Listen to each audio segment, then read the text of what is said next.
मज़ा आ रहा है यार, ये गाड़ी चलाने में बहुत ज़्यादा मज़ा आ रहा है। ट्रीज काटने का चल रहा था, आधा हिस्सा जो है पूरा तोड़ रखा था यहाँ पे। ये जो लैंडस्लाइड हुई थी ना, ये वही एरिया है। और ड्राइविंग एक्सपीरियंस तो मज़ेदार एकदम। हाँ देखो भाई क्या क्रीम लगी हुई यहाँ पे ऊपर।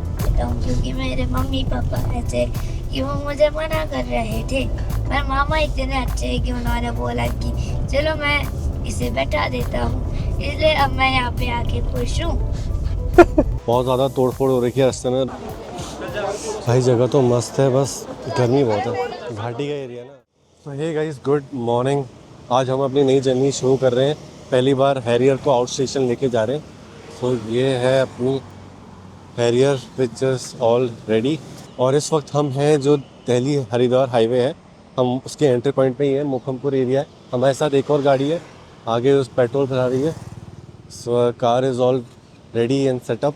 तो आज की जो हम अपनी जर्नी बस स्टार्ट ही करने वाले हैं। हम जा रहे हैं बद्रीनाथ, साथ में हम जोशीमठ भी घूमेंगे, औली भी घूमेंगे। So it's gonna be fun. ये पहली ट्रिप है हैरियर की आउट स्टेशन। इससे पहले मैं जोशीमठ सिर्फ एक बार गया हूँ, लेकिन मैंने औली ज़्यादा कुछ खास नहीं देखा। थोड़ा बहुत देखा था, लेकिन बद्रीनाथ तो देखा ही नहीं था। तो this will be my first time I will be exploring Badrinath and I am quite excited. मतलब मुझे ऐसा लगता है कि यार हैरियर जो है ओवरऑल परफॉर्मेंस तो अच्छा देगी। सो ये है वही दूसरी गाड़ी जो आ रही है अपनी यार।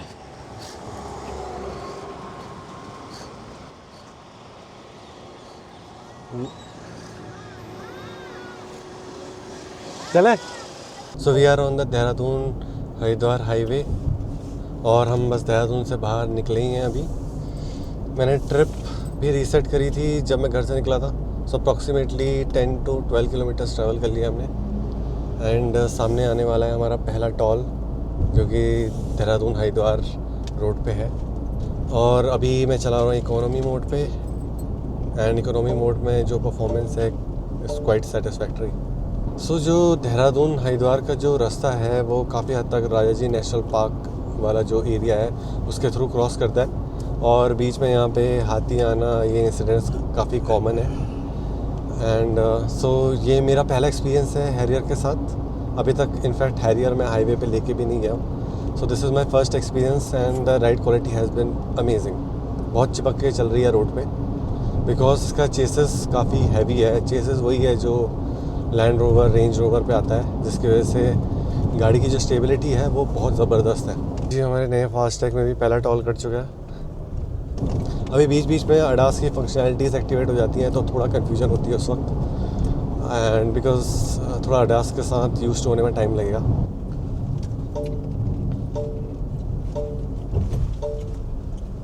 सो ये है डोई वाला पुल जो अभी हमने क्रॉस किया है। और यहाँ से हम लेफ़्ट लेंगे, हाईवे को एग्जिट करेंगे, ऋषिकेश वाले हाईवे पे मर्ज करेंगे। तो भाई ये रास्ता आगे जाके ऋषिकेश हाईवे पे मर्ज हो जाता है।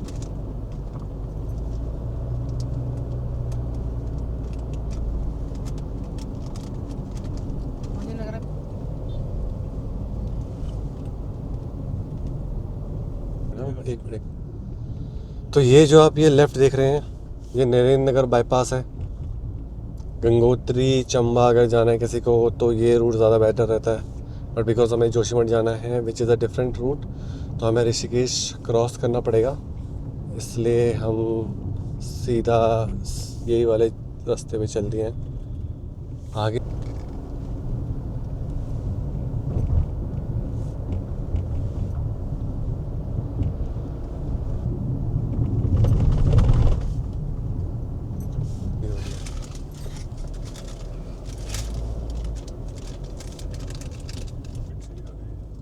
तो भाई ये है जो डेंस जंगल वाला एरिया है, जहाँ पे बहुत कॉमन है एनिमल साइटिंग। बोर्ड भी लगे रहते हैं यहाँ पे। देखो ये सामने बोर्ड लगा हुआ है, हाथी क्रॉसिंग का area. So the experience so far while driving this car is really amazing. बहुत स्टेबल होके एकदम रोड से चिपक के चलती है गाड़ी। इसका चेसिस काफ़ी हैवी है, that is one of the reasons. And जो ये रोड में एकदम स्टेबिलिटी, हाई स्टेबिलिटी के साथ चलती है ना, तो वो बहुत ज़्यादा कॉन्फिडेंस देती है। जनरली क्या होता है, एसयूवी गाड़ियों में बॉडी रोल काफ़ी ज़्यादा होता है, क्योंकि उनकी हाइट ज़्यादा होती है in comparison to sedans and hatchback. इसी वजह से हम बोलते हैं कि सेडान जनरली हाईवे में बहुत ज़्यादा रिलायबल होती है, बहुत ज़्यादा स्टेबल फील होती है, क्योंकि उसमें बॉडी रोल ज़्यादा फील होता नहीं है क्योंकि उसकी हाइट ज़्यादा होती है। And because this is the first time मैं अभी हाईवे में एक्चुअली इसको लेके गया हूँ, तो बहुत मज़ा आ रहा है, मतलब बहुत कंफर्टेबल फील हो रहा है। And because this is being an automatic car, तो गियर शिफ्ट करने की ज़्यादा ज़रूरत नहीं पड़ रही है। So my one leg is literally free. नहीं तो मैनुअल कार में क्या होता है कि क्लच बार बार पकड़ते रहो, उसको होल्ड करते रहो, आपका लेफ़्ट हैंड भी पूरा इंगेज रहता है गियर में ना, तो उस वजह से थोड़ा टायरिंग एक्सपीरियंस होता है।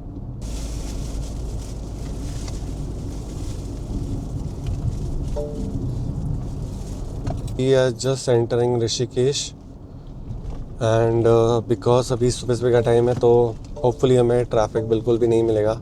लकीली आज वेदर कुछ खास नहीं है, बहुत हेज़ी वेदर है, क्लियर वेदर नहीं है। क्लियर वेदर होता है ना तो ट्रैवल करने का जो एक्सपीरियंस है वो एकदम नेक्स्ट लेवल होता है, बहुत ज़्यादा मज़ा आता है उस वक्त। व्यूज़ काफ़ी बेहतर दिखते हैं, नज़ारे काफ़ी बेहतर दिखते हैं।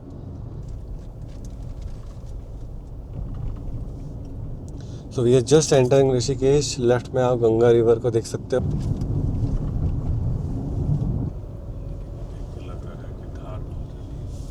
कि मतलब बहुत तूफान पे थी ऐसा लग रहा है।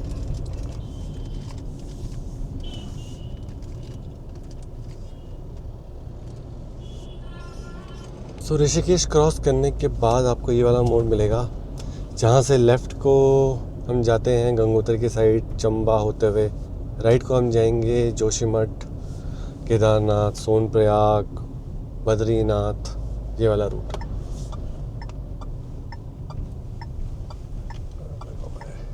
यमुनोत्री भी लेफ़्ट को ही पड़ता है। यहाँ पे तपोवन, नीलकंठ महादेव, अच्छा नीलकंठ महादेव तो यहीं पे ही है ना, लोकल मंदिर। बद्रीनाथ वही तो है। तो इंस्ट्रूमेंट क्लस्टर में आप ऐसे अपनी लोकेशन लगा सकते हो।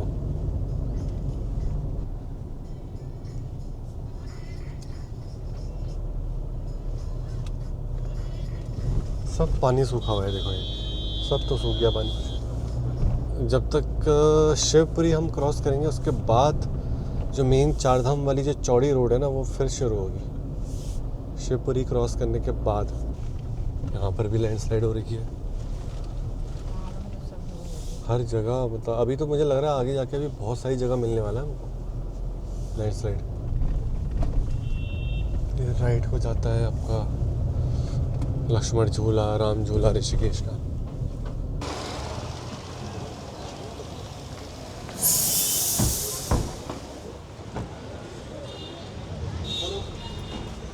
तो गाइस पहला स्टॉप है ब्यासी, जहाँ हमने रिफ्रेशमेंट ली, थोड़ा खाना वाना खाया है। बाकी यार अभी तक का जो रास्ता था ना वो काफ़ी ज़्यादा कंजस्टेड था यार। कंजस्टेड तो नहीं बोलूँगा, लेकिन बहुत ज़्यादा तोड़फोड़ हो रही है रास्ते में, रोड ख़राब हो रही है बिकॉज ऑफ द मानसून। इस साल बारिश कुछ ज़्यादा ही है लैंडस्लाइड में, तो इस वजह से बहुत कामली गाड़ी चलाने की ज़रूरत पड़ती है। यहाँ से जो हमारा दूसरा स्टॉप पड़ेगा वो पड़ेगा देवप्रयाग, उसके बाद पड़ेगा रुद्रप्रयाग, कर्णप्रयाग। जितने भी प्रयाग है ना यहाँ पे दो नदियों के संगम होते हैं। तो देवप्रयाग में भगीरथी और अलकनंदा का संगम होता है जहाँ पे बनती है गंगा। टाइम मिलेगा तो हम देवप्रयाग भी जाएंगे, लेट्स सी वो कैसा होता है। बिकॉज हमारी जो अल्टीमेट डेस्टिनेशन है दैट इज़ बद्रीनाथ, जहाँ हमें जाना है और हमें जोशीमठ वगैरह घूमना है। So we need to save time, at the same time we need to explore whatever places we can within this time frame. तो ऋषिकेश कर्णप्रयाग की जो रेल लाइन बन रही है वो यहाँ पे देखो सामने अंडर कंस्ट्रक्शन होते हुए दिख रही होगी आपको। पहाड़ों के बीच से बहुत सारे टनल बने हैं, अप्रॉक्सीमेटली कुछ 7 से 8 टनल बने शायद, I am not sure, may be 10 tunnels हैं। बट जितना मुझे पता है कि टनल्स का काम अप्रॉक्सीमेटली जो मैंने लास्ट सुना था अप्रॉक्सीमेटली 80% के आसपास हो चुका है। सो ज़्यादा टाइम तो नहीं होना चाहिए जब ये रेलवे कनेक्शन जो है, ये जो रेलवे लाइन है ये रेडी हो जाएगी यात्रियों के लिए सफ़र करने के लिए। And experience would be really great, but I am not sure जो ट्रेन की जो हैवी ट्रेन की वाइब्रेशन होगी इसका इन्वायरमेंट इम्पैक्ट क्या होगा, ये तो टाइम ही बताएगा। बट ओवरऑल जो जर्नी है वो काफ़ी ज़्यादा इजी हो जाएगी कर्णप्रयाग पहुंचने के लिए। तो जितने भी लोग हैं जो चार धाम के सफ़र करना चाहते हैं उनके लिए बहुत ज़्यादा इजी हो जाएगा। और ओवरऑल नेचर के मामले में ब्यूटीफुल भी बहुत होगी ये जर्नी, बट थोड़ी सी भी लैंडस्लाइड आए, क्योंकि उत्तराखंड में बहुत ज़्यादा लैंडस्लाइड्स आती हैं, बिकॉज जो हिमालयन रेंज है वो यंगेस्ट माउंटेन रेंज है और बहुत ज़्यादा सेंसिटिव जोन है, तो लैंडस्लाइड्स भी बहुत ज़्यादा आती हैं और तो टाइम ही बताएगा कि उसकी सिचुएशन कैसे रहती है। सो फिलहाल I will show you the route that we are going to. और अभी तक तो रूट बहुत ज़्यादा बीच में टूटा फूटा था, जिसकी वजह से ड्राइविंग एक्सपीरियंस इतना अच्छा ही था, इसलिए मैंने कैमरे को ऑफ कर दिया। अब थोड़ा सा रूट बेहतर होता हुआ दिखाई दे रहा है ब्यासी से आगे, तो देखते हैं।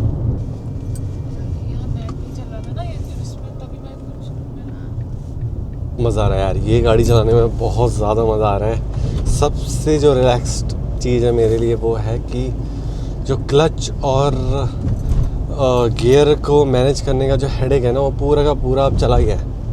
सो अब सिर्फ एक्सीलेटर देने की ज़रूरत है, एंड अगर आप हाईवे में हो तब तो आप क्रूज़ कंट्रोल भी ऑन कर लो, एक्सीलेटर भी टच करने की ज़रूरत नहीं है। मतलब बहुत ज़्यादा रिलैक्सिंग हो जाती है बहुत ज़्यादा रिलैक्सिंग हो जाती है driving. So it's feels really good.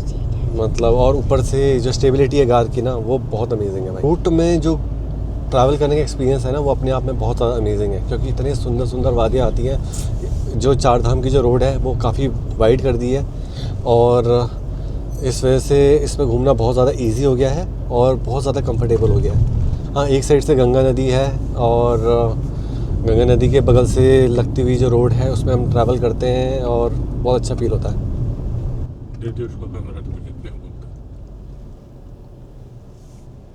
ये देखो भाई, लैंडस्लाइड, जगह जगह लैंडस्लाइड हो रखी है ना। जो मॉनसून में जितनी भी लैंडस्लाइड हुई हैं अभी भी पूरी तरीके से क्लियर नहीं हुई है, बट जर्नी देख रहे हो, मतलब ये व्यू देख रहे हो कितना सही व्यू है। और जैसे ही हम कर्णप्रयाग क्रॉस करेंगे ना, उसके बाद जो व्यू होता है ना, वो नेक्स्ट लेवल होता है। फिर बहुत ऊंचे ऊंचे पहाड़ है भाई वो जोशीमठ वाले रूट पे। भाई लगता है जाम है थोड़ा आगे। जाम तो नहीं होगा, मुझे लग रहा है ये वो होगा। नहीं वो होगा ना भाई, टॉप हो रखा है अभी रास्ते में, शायद थोड़ा सा जाम है आगे, शायद मुझे लग रहा है थोड़ी सी लैंडस्लाइड हुई है, तो वो थोड़ा मलबा हटा रहे हैं ना, मतलब पहले की लैंडस्लाइड है, थोड़ा मलबा हटा रहे हैं, तो जिस चक्कर से आई थिंक वन साइड रोकते हैं टेम्परेली। अभी जो हमारी रिमेनिंग जर्नी दिखा रहा है वो दिखा रहा है 248 kilometres. Arrival time approximately 5:18 PM। Badrinath का लगाया मैंने, बट हम वैसे जोशीमठ में रुकेंगे। खतरनाक जाम था भाई वहाँ पे, बीच में एक्चुअली रास्ता टूटा हुआ था, क्योंकि जो लैंडस्लाइड आई थी ना, एक बड़ा सा रॉक रोड पे गिर के रोड का आधा हिस्सा जो है पूरा तोड़ रखा था, तो जिसकी वजह से रोड नैरो हो गई थी, जो रिमेनिंग रोड थी उसकी वजह से। इस वजह से वहाँ से निकलने में टाइम लग गया। ये देखो भाई गंगा, अपनी ब्यूटीफुल गंगा। हाँ हाँ, दिल जानिया तू तेरे तो पता सारी दुनिया।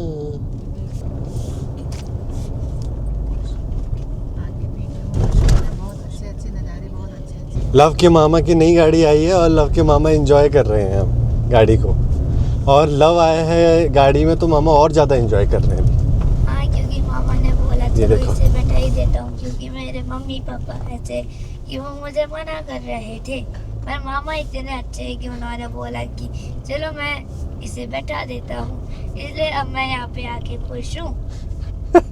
जो सारी बात बोलो ना वही चीज अच्छी होती है ना। आगे में एक ब्लॉग तेरा ही बना, मेरी नानी का ब्लॉग मैं कितना बोल के मेरे भाई ये देखो यहाँ पे कैसे यहाँ पे स्टेप्स टाइप का बनाया जा रहा है। ये एक्चुअली लैंडस्लाइड को रोकने के लिए होता है। ये इसलिए हो रखा है क्योंकि यहाँ पे इतनी ज़्यादा लैंडस्लाइड हो रही है ना, in spite of treating this multiple times. So hopefully ये करने के बाद थोड़ा सा फ़र्क पड़ेगा। अगर आप देखोगे यहाँ पे जालियाँ लगा रही है, यहाँ पे ये सीमेंटेड कर रहे हैं सरिये से इस सरिये को पहले इंजेक्ट करते हैं, फिर उसके ऊपर से सीमेंट करते हैं ताकि उसको थोड़ा पक्का कर पाएँ, ताकि बाद में लैंडस्लाइड के चांसेस दोबारा कम हों, और हों तो अगर ये इसको थोड़ा सा सपोर्ट प्रोवाइड करे और चांसेस ऑफ लैंडस्लाइड थोड़ी कम हो उसके बाद। तो बाकी भाई रास्ता बहुत ज़्यादा खूबसूरत है, बहुत मज़ा आ रहा है ड्राइव करने में इसमें। It's really beautiful. ये देखो इतने सुंदर सुंदर नज़ारे मिलते हैं आपको देखने को। बस हमें अपने इन्वायरमेंट को क्लीन रखने की ज़रूरत है ताकि नॉर्थ इंडिया में पोल्यूशन कम हो। अगर नॉर्थ इंडिया में पोल्यूशन कम होगा तो अभी टूरिज़्म भी ज़्यादा होगा, टूरिज़्म ज़्यादा होगा तो इकोनॉमी GDP में फ़र्क पड़ेगा। लेकिन सबसे पहले रिक्वायरमेंट है हमारा एनवायरनमेंट क्लीन हो, एयर पोल्यूटेड नहीं हो। एटलीस्ट हिल्स में तो पोल्यूटेड नहीं हो यार, हिल्स थोड़ा डिज़र्व करते हैं, यहाँ थोड़ी ना भीड़ इतनी ज़्यादा है, मेन शहर का प्रॉब्लम है। लगा रखा है ना, ये एक्चुअली में लैंडस्लाइड को रोकने के लिए होता है, स्ट्रॉन्ग सपोर्ट प्रोवाइड करने के लिए होते हैं। ये आप देख रहे हो चट्टाने कैसे एकदम से ऊपर से आती हैं चट्टाने ना, ये देखो ये पहाड़ काट के बीच से, मतलब ये पैच है। जैसे किन्नौर जाते वक्त एक किन्नौर गेट आता है, वहाँ पे भी एक ऐसा टाइप का पैच है, वो ऊपर से भी कवर्ड है, यहाँ पे ऊपर से भी इसको खाली कर रखा है। देखो भाई क्या क्रेन लगी हुई है यहाँ पे ऊपर, इसको पक्का करने का काम चल रहा है। लैंडस्लाइड की चांसेस को रोकने के लिए है ये, लेकिन फ्यूचर में लैंडस्लाइड्स आए नहीं इस एरिया पे, थोड़ा स्ट्रॉन्ग बने रहे, थोड़ा सपोर्ट मिलते रहे। अदरवाइज जैसे सामने मलबा आ रखा है ना नीचे, ये बार बार आता रहता है। So Uttarakhand is one of those amazing places जहाँ ड्राइव करने के लिए आपको मस्त लोकेशन मिलने वाली है। खासकर अगर आपको हिल्स पे ड्राइव करना है, अगर आपको नेचर को एक्सप्लोर करते हुए ड्राइव करना है, अगर आपको अलग अलग मोड़ पे अलग अलग अद्भुत नज़ारे चाहिए कि देख के मन कर जाए वाह मैं कहाँ आ गया बिल्कुल, तो इस मामले में ना Uttarakhand is really really good. यही एक रीज़न है कि मुझे देहरादून पसंद आता है। देहरादून की खास बात ये है कि उसकी जो देहरादून की जो एक्सेस है वो उत्तराखंड के इनर एरियाज़, मतलब गढ़वाल की साइड जाओ या आप कुमाऊँ की साइड जाओ, और साथ में हिमाचल की साइड भी अगर आपको जाना है तो देहरादून से काफ़ी इजी है। हिमाचल भी बहुत पास पड़ता है और उत्तराखंड में तो है ही, तो उत्तराखंड भी ईजी एक्सेसिबल है। तो यही एक रीज़न है मुझे देहरादून पसंद है कि अगर आपको हिल्स घूमने ना, आप चाहे उत्तराखंड आओ और हिमाचल आओ, दोनों साइड इजीली घूम सकते हो। Look at this beauty, look at this beauty, क्या सही है भाई बिल्कुल नहीं पड़ता तो यार, कितना सुंदर एरिया है, मतलब क्या मस्त है एकदम। अब आ रही है ब्यूटी, जो प्रॉपर ब्यूटी है। और थैंकफुली अब जरा रोड बेहतर है यार, रोड जो ख़राब हो रखी थी ना वो अब एटलीस्ट अब नहीं है। आगे जाके ये NH58 है बेसिकली, जो ये नया हाईवे बना हुआ है। इट्स नॉट एग्जैक्टली नया हाईवे, जो पहले वाला जो मेन हाईवे था उसी को वाइड कर दिया है। तो हाईवे अप्रॉक्सीमेटली 10 मीटर्स का है, जिसकी वजह से अब ट्रैवल करना बहुत ईजी है। और जब थोड़ा सा रोड वाइड होती है ना तो थोड़ा सा टेंशन कम होती है चलाने में, और इवन एक्सप्लोर करने वालों को भी कंफर्टेबल होते हैं लोग जाने के लिए। अदरवाइज़ क्या होता है कि रोड जब पतली होती है ना तो सफ़र से ज़्यादा वो SUFFER वाला सफ़र हो जाता है। इकोनॉमी मोड में थोड़ा सा जो लैग है ना वो फील हो रहा है। This is probably the first time जब मुझे इकोनॉमी मोड में थोड़ा सा लैग फील हो रहा है। अदरवाइज़ इकोनॉमी मोड प्लेन्स में तो बहुत कंफर्टेबली चलती है, ठीक ठाक पावर इकोनॉमी में ही मिल जाती है, तो सिटी मोड ड्राइव करने की ज़रूरत नहीं पड़ती। यहाँ पे मैं थोड़ा बहुत अभी भी सिटी मोड ऑन कर लेता हूँ जब थोड़ी चढ़ाई आ रही है और थोड़ा इकोनॉमी मुझे लैग फील हो रहा है। सिटी मोड मैनेज कर ले रही है वो। फ़िलहाल अभी तक स्पोर्ट्स मोड मैंने ऑन नहीं किया है एरियर का, उसकी फ़िलहाल ज़रूरत नहीं पड़ी। देखते हैं जब मोस्ट प्रॉब्ली बहुत ज़्यादा स्टीप चढ़ाई होगी और बहुत ज़्यादा नैरो रोड होगी ना, जब स्पीड ज़्यादा दे नहीं सकते, लेकिन स्लो स्पीड में ही हमें ईज़िली बिल्कुल एकदम खड़ी चढ़ाई को एक्सपीरियंस करना है या चढ़ाना है उस पर ना, तब जाके हमें शायद ऐसा हो सकता है कि स्पोर्ट्स मोड की ज़रूरत पड़े। बट लेट्स सी, अगर ऐसी सिचुएशन आती है तो definitely will share my experience with you guys.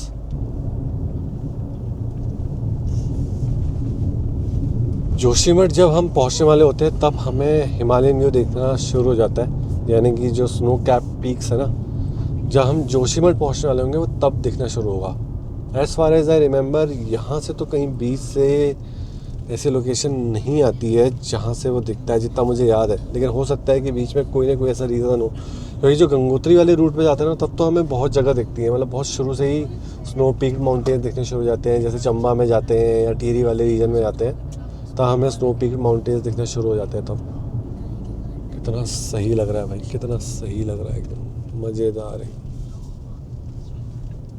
और थोड़ा कन्वीनियंट हो गया है जाना, कंफर्टेबल हो गया।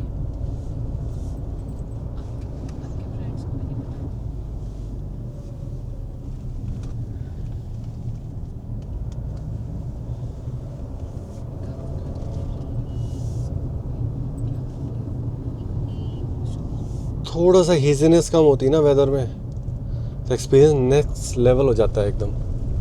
बट अनफॉर्चुनेटली आज नहीं है, आज काफ़ी हेजीनेस है, बट कोई नहीं, in spite of being so much easy it's still looking very beautiful. Garhwal के जो माउंटेन रेंजेस हैं वो शुरू होते ही मतलब काफ़ी ऊंचे पहाड़ आने शुरू हो जाते हैं। कुमाऊं में ऐसा नहीं है। जो उत्तराखंड का जो कुमाऊं रीजन है वहाँ पे यूजुअली स्टार्टिंग में तो काफ़ी छोटे छोटे माउंटेन्स हैं। बिल्कुल जैसे मैं यूजुअली जब पुणे में जाता हूँ तो वेस्टर्न घाट्स का जो एक्सपीरियंस है मुझे कुमाऊं में भी फील होता है। कुमाऊं में जब आप थोड़े और नॉर्दर्न रीजन में जाओगे ना, जैसे आप थोड़े हिमालयन रीजन में जाते हो, तब एक्चुअल में काफ़ी हाई माउंटेन रेंजेस स्टार्ट होती है। बट गढ़वाल में ऐसा नहीं है। गढ़वाल में स्टार्टिंग से ही काफ़ी comparatively high mountain ranges start हो जाती है। और जब बिल्कुल चमोली वाले रीजन में जाते हैं, जोशीमठ की साइड जाते हैं, उस वक्त तो बहुत ही ख़तरनाक एकदम बहुत ऊंचे माउंटेन्स हैं। और माउंटेन्स के बीच में जो वैली है वो बहुत ही नैरो है, जिसकी वजह से आप जब माउंटेन्स में होते हो ना तो सामने वाले जो पार वाले माउंटेन्स होते हैं ना, वैसा लगता है एकदम मुंह के सामने आ रहे हैं। बिल्कुल ऐसा एक्सपीरियंस होता है वहाँ पे। हम आएंगे देहरादून से। कहाँ बसी कैसी तो भाई ये वेलकम मूवी के स्टाइल जैसा घर लग रहा है है? जो बन रहा है यहाँ पे। क्या बेटा?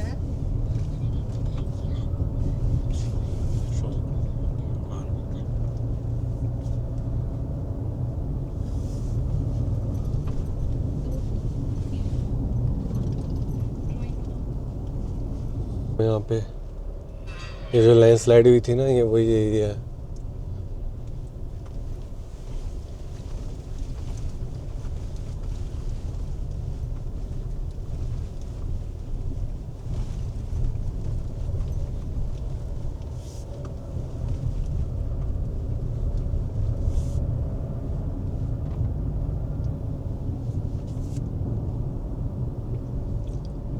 जो अभी मैं ऋषिकेश की वहाँ पर नहीं डाली ये जिसमें वो एक्साइटेड हो गया ना। कहाँ कहाँ से देख रहे हैं आप लोग बताइएगा।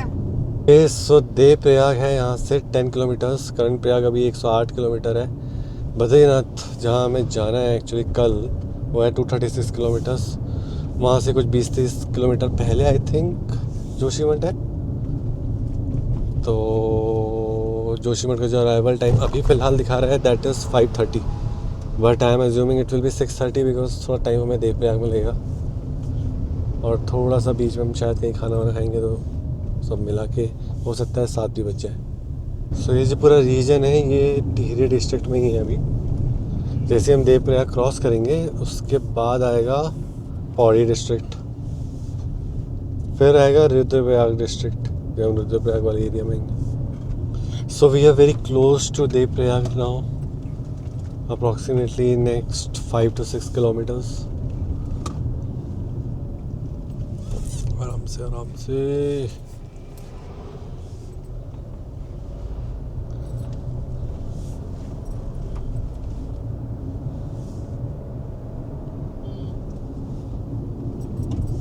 सो देव प्रयाग का मेरे को गूगल मैप में देव प्रयाग दिखना शुरू हो गया है। बस पहुंचने ही वाले हैं probably in next 5 minutes।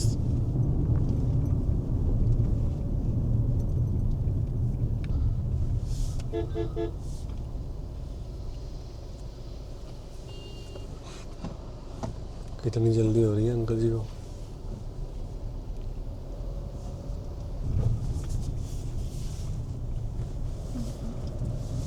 तो ये जो ऑटोमेटिक गियर बॉक्स है, इसमें जो गियर शिफ्टिंग है ना जो ऑटोमेटिक हो रही है, वो मुझे काफ़ी एक्यूरेट लगा अभी तक। पहाड़ों में ले जाने के लिए मतलब मुझे पर्सनली अभी तक कोई डाउट नहीं हुआ गाड़ी में कि कुछ इशू है या कुछ प्रॉब्लम है। Gear shifting is very very accurate, it works flawless. और ड्राइविंग एक्सपीरियंस तो मज़ेदार एकदम, मतलब बहुत स्मूथ चल रही है। इकोनॉमी मोड में कभी कभार जब थोड़ी बहुत चढ़ाई शुरू होती है तो इकोनॉमी मोड में थोड़ा फील होता है कि हाँ थोड़ा सा लैग जैसा फील होता है, स्पेसिफिकली अगर थोड़ी चढ़ाई है। लेकिन जैसे ही मैं उसे सिटी मोड को स्विच ऑन करता हूँ तो सिटी मोड में एक्चुअली कोई प्रॉब्लम नहीं होती है। अब हो सकता है जब एक्सट्रीम चढ़ाई आ जाए एकदम तो शायद थोड़ा सा सिटी मोड में भी लैग फील हो, मे बी तब स्पोर्ट्स मोड ऑन करना पड़े। फ़िलहाल अभी तक ऐसा हुआ नहीं है। अगर ऐसी कोई सिचुएशन आती है तो I will try to record that moment. Devprayag के काफ़ी करीब है, काफ़ी देर से मुझे लगा था बस पहुंचने वाले हैं और अगले मोड़ में रियलाइज़ होता है कि ये वाला नहीं, इसके अगला वाला मोड़ है। बट वैसे पहुंचने ही वाले हैं। देखते हैं, अगर टाइम मिलेगा तो एक बार संगम विजिट कर लेंगे। बना के ले आना। हाँ पहुंच गए हम देवप्रयाग। अच्छा पहुंच गए, चलते में तो हमारे आगे ही थे। तुम आगे हो फिर। हाँ वही तो कह रही हूँ। ठीक ठीक है, हम भी पहुंच गए, दिखने लग गया हमको। बस वो ठीक पुल से पहले रोकना, वहां से ही है नीचे आने का। ठीक है ठीक उससे है। पहले ठीक ठीक। ओके। यहाँ पे बहुत ज़्यादा टूट रहा है। नहीं नहीं, मुझे लग रहा है वहाँ पर रोड बन रही है ना तो। वो रोड बननी है, हाँ एक रोड, तभी तो वो रोड बन रही है, बट वो बीच फिर साल भी है। बनने के ऊपर भी वो यहाँ टूट पे ही रखा। वो बननी है ना ऑब्जर्वेटरी, 20 साल ऊपर हाँ हाँ ऑब्जर्वेटरी के लिए जगह है वो रोड। यहाँ पर राम सिर्फ मंदिर है। राम मंदिर है और हनुमान मंदिर है। ये देखो संगम। उनकी सास